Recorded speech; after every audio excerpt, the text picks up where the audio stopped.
Качество потерялось. Вот такие шахматы Фишера, ребят, хулиганские бывают. Просто хулиганье, да? В своем первом турнире по шахматам Фишера я попалась против Максима Амариева.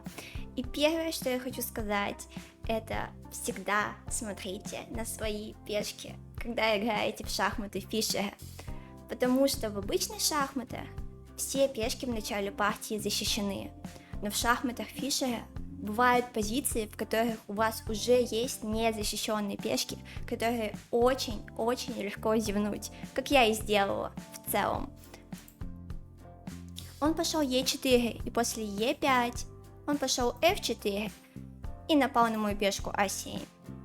Я подумала, что это выглядит как королевский гамбит, Такой как королевский гамбит получается. и просто съела на F4, зевая пешку на А7. И тут, конечно, было уже очень печально, казалось, что партия проиграна, но, как оказалось после, у меня есть контратака F5. Забавно. Оценка-то не такая большая, как я думал. Плюс 0,5 всего, плюс 0,40 в случае хода F5. Нападая на ту же самую слабую пешку А2. И если он кушает мою ладью, я ем назад. И если он не защищает пешку, я ее съедаю в будущем. А если он ее защищает, то да, у меня нет качества, но посмотрите на мой центр, посмотрите на мои пешки и в целом мое пространство, что дает мне огромную компенсацию за проигранное качество. В случае хода F5. Ой-ой-ой.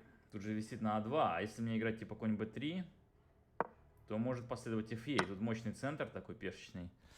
Конечно, я не заметила ход F5, потому что слон А7 было очень неожиданно, и в Блиц очень тяжело прочитать эту тактику, не зная ее предварительно, как в обычных шахматах.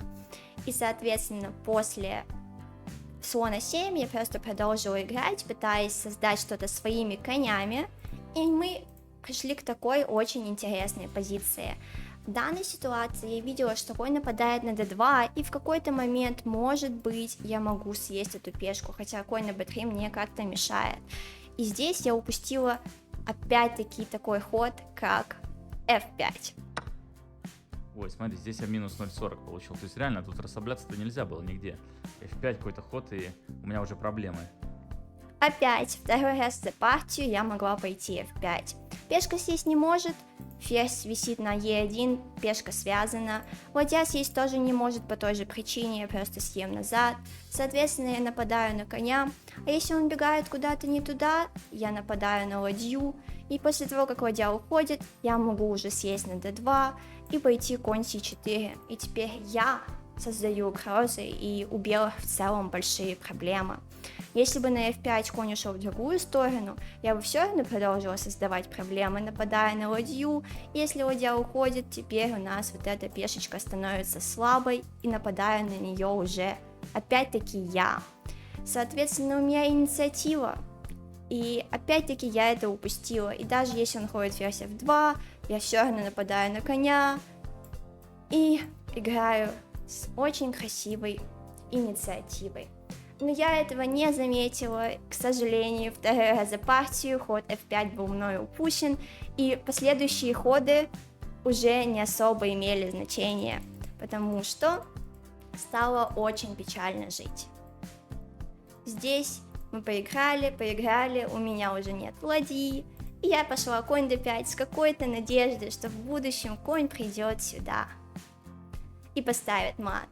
Но, конечно же, он дал шах, и партия на этом закончилась. Он сделал форточку, идей у меня больше, к сожалению, нет. И конец. Какой вывод я могу сделать из этой партии? Всегда смотрите на свои пешки в начале игры шахматы Фишера. Что-то может висеть сразу, что-то может зевнуться, поэтому всегда обращайте на них внимание и никогда не отчаивайтесь. Шахматы Фишера, особенно в Блиц, сумасшедший и всегда может найти какой-то контратакующий план. Спасибо и дайте знать, как вам эта партия.